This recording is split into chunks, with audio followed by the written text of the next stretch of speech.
restaurando o altar da família. Quem é o sacerdote do lar? É o homem, é o marido. Quando não tem um homem, aí não tem o sacerdote, tem a sacerdotisa. É ela que vai exercer esse trabalho.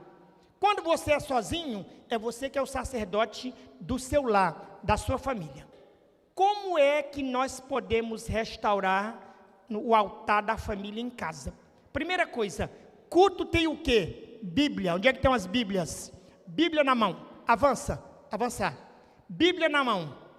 Tem um texto aí. Olha lá. Olha o texto. Texto-chave. Reis 18, 19. Esse verso aí. Esse verso aí, eu peguei só um trechinho dele. Está aqui, ó. Eu trouxe aqui. Só esse fragmento.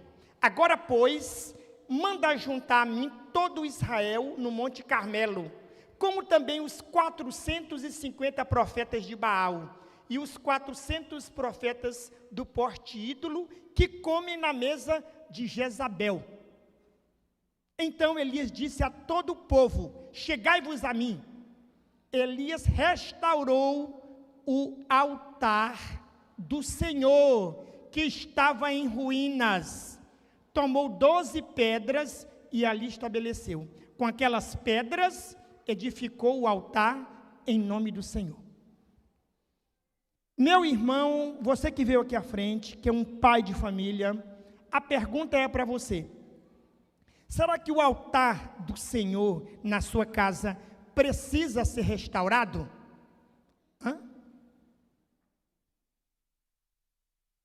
Será que o altar da família precisa ser restaurado? Para restaurar o altar da família, aqui ó, qual é o seu Baal moderno? Será o que é que você tem colocado na frente da sua vida? Quem é Baal? Baal era o deus daquela época. Eles sacrificavam vários sacrifícios, inclusive sacrifícios de crianças. Jezabel era uma sacerdotisa ímpia, pecadora. Aí eu pergunto para você, qual tem sido o seu Baal moderno? Será que é o dinheiro? Será que é o trabalho? Sexo? Futebol? Redes sociais? O que é um Baal moderno? Tudo aquilo que se coloca à frente e que atrapalha a sua adoração a Deus. Nós vamos ver agora um vídeo bem interessante, que fala sobre esses Baais modernos. Vamos ver se você se encaixa em algum. Solta para nós o vídeo aí. Primeiro vídeo. Esse vídeo é interessante.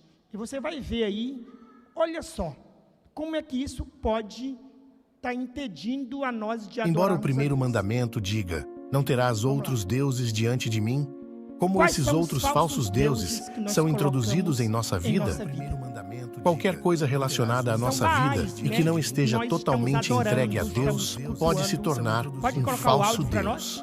Os gregos e os romanos sabiam disso muito bem. Tudo podia se tornar um deus para eles. Eles criaram Hefesto, por exemplo, o deus do trabalho, Mamon, o deus do dinheiro, e Meros, o deus do sexo, e assim por diante. Devemos admitir que, como seres humanos, somos propensos a nos viciar em falsos deuses. Por exemplo, o trabalho é uma bênção, mas quando se torna a única prioridade máxima, ele se torna como o Deus Hefesto em nossa vida. A sexualidade foi idealizada por Deus antes do pecado para o benefício da humanidade. Mas quando os seres humanos deixam de seguir o padrão estabelecido por Deus e seguem sua própria inclinação, sua sexualidade se torna um falso Deus como Imeros. Todo Deus falso que se permite existir antes de Deus, no lugar dele ou com prioridade sobre ele, destruirá a vida espiritual de uma pessoa. Em Romanos 1, 25, Paulo diz que, ao seguir suas próprias inclinações, alguns estão substituindo a adoração do único e verdadeiro Criador pela adoração da criatura, às vezes, a adoração de si mesmos.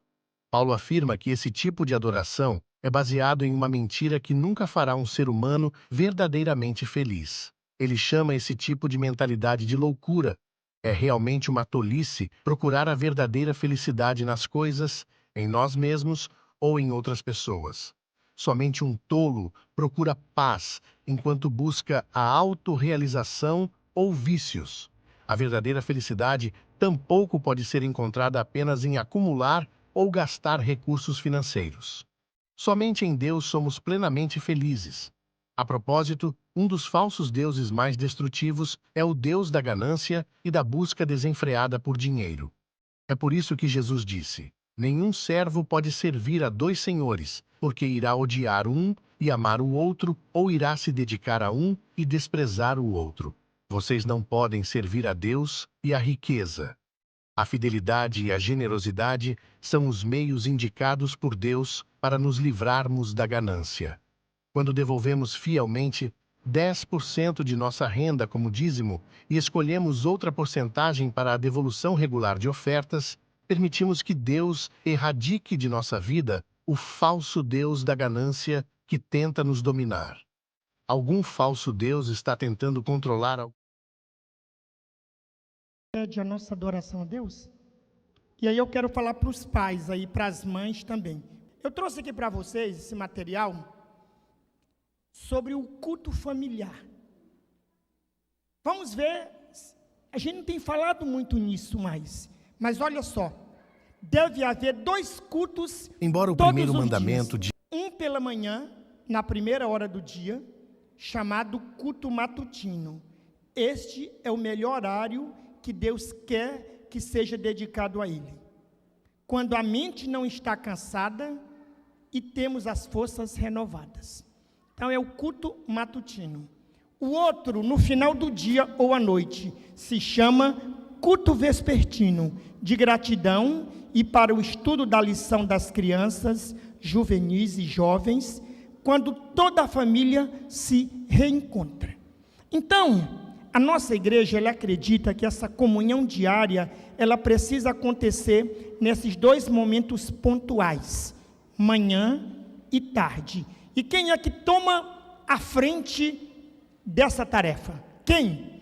É o sacerdote da família, do lar, é o pai, é o homem. Na ausência dele, a mulher toma a frente, ou a esposa, ou uma tia, ou uma avó. Tem que tomar a frente.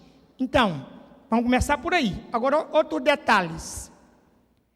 Na medida do possível, toda a família deve se reunir de manhã e à noite. Olha lá. A família deve ter seus materiais de estudo, de louvor e de adoração a Deus. Que materiais são esses? Vamos lá, ó. Bíblias, todo mundo com Bíblia. Crianças, as lições, adultos, a lição das crianças, a lição dos juvenis, de cada um, a meditação matinal e a meditação juvenil. Tudo isso são os objetos de trabalho ali para o culto familiar, matutino e vespertino. E a duração do culto? Olha lá. Nas manhãs pode durar entre 10 a 15 minutos. Não mais que isso, hein? E no culto da noite pode durar entre 15 e 20 minutos, um pouquinho a mais, né? Um pouquinho a mais. Mas tem mais. Escolha do horário dos cultos de forma democrática, para que tenha a participação de todos. Qual é o horário de manhã? Qual é o horário à tarde? O horário é um horário que todos possam participar, aquele horário que todos possam estar juntos ali em comunhão. Depois, deve-se preparar o ambiente físico e emocional. O que é o ambiente físico? O local.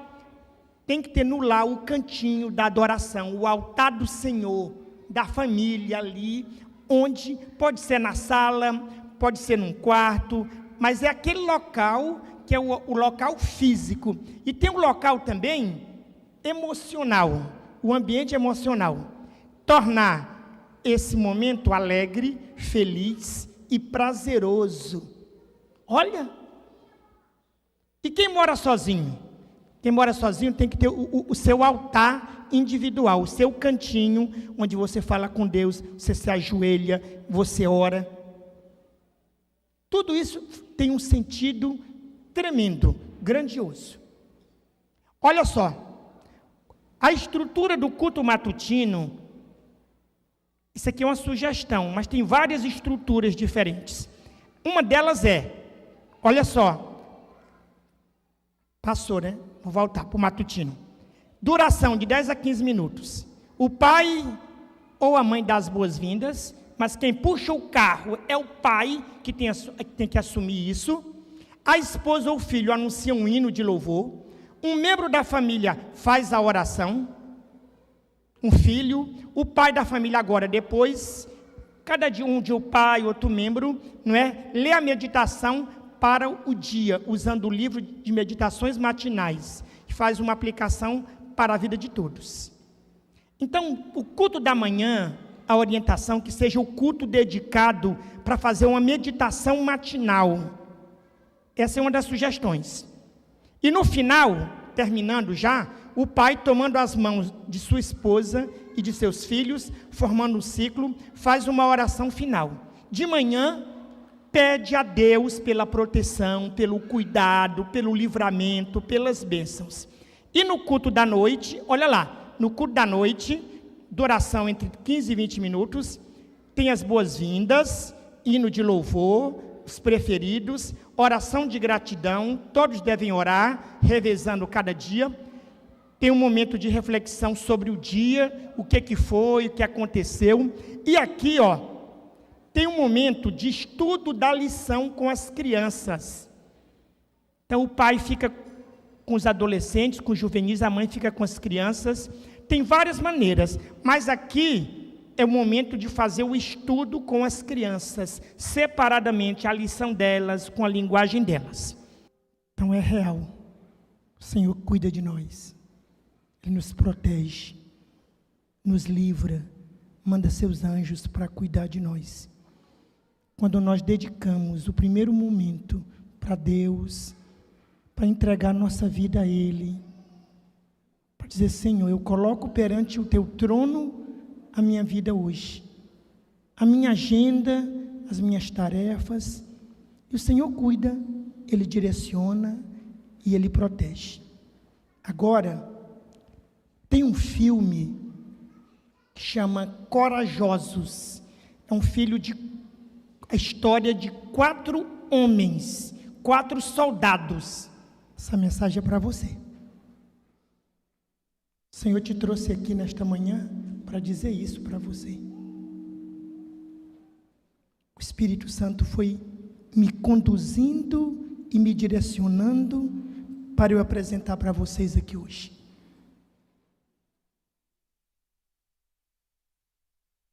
A responsabilidade, meu irmão e minha irmã, está em nossas mãos. Pela salvação dos filhos, pela salvação individual de cada um.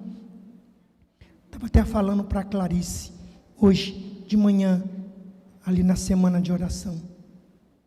A jornada cristã, a caminhada rumo à eternidade, ela é íntima, ela é individual, mas em alguns momentos ela é solitária. Por quê? Porque ninguém vai salvar ninguém. Os pais têm a responsabilidade de educar os filhos, instruí-los no caminho do Senhor. Mas quando eles crescem, eles têm um livre-arbítrio. Eles vão escolher a quem é que eles vão servir. Mas aquela semente que foi plantada no coração, ela vai frutificar, ela vai crescer, ela vai dar frutos. E eu quero dizer,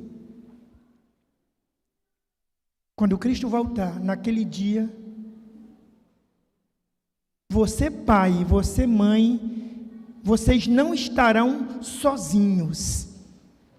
Se você não conseguir salvar ninguém, mas estiver com sua família todinha em pé, louvando ao Senhor, você terá sido o maior missionário, o missionário mais grandioso, porque você conseguiu colocar a sua família aos pés de Jesus. Que o Espírito Santo continue tocando o seu coração, Você que é pai, você que é mãe, você que é o sacerdote do lar, da família, você que é a sacerdotisa,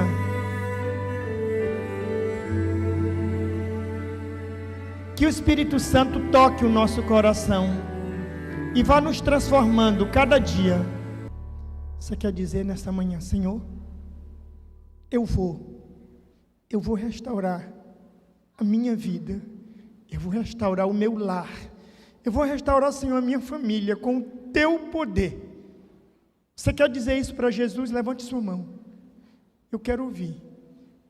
Pode ser o sacerdote do lar, pode ser a sacerdotisa, você pode ser um avô, uma avó, um tio, uma tia, mas o momento é agora, de permitir que Deus haja de maneira poderosa em cada lar, em cada família, em cada vida, tocando, transformando, livrando e protegendo do mal.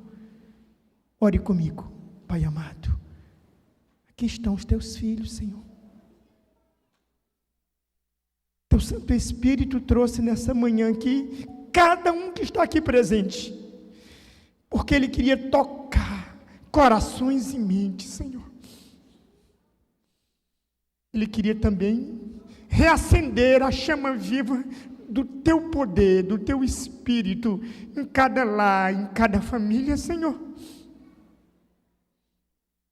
Eu coloco cada uma dessas vidas perante teu trono, ó Pai, nesta manhã, e clamo a Ti, Senhor, pelo teu poder, por força, para avançar, para fazer as mudanças, para restaurar o altar da família, em cada lar, para ter um momento especial de comunhão contigo, Senhor. Nós vamos priorizar isso, Senhor.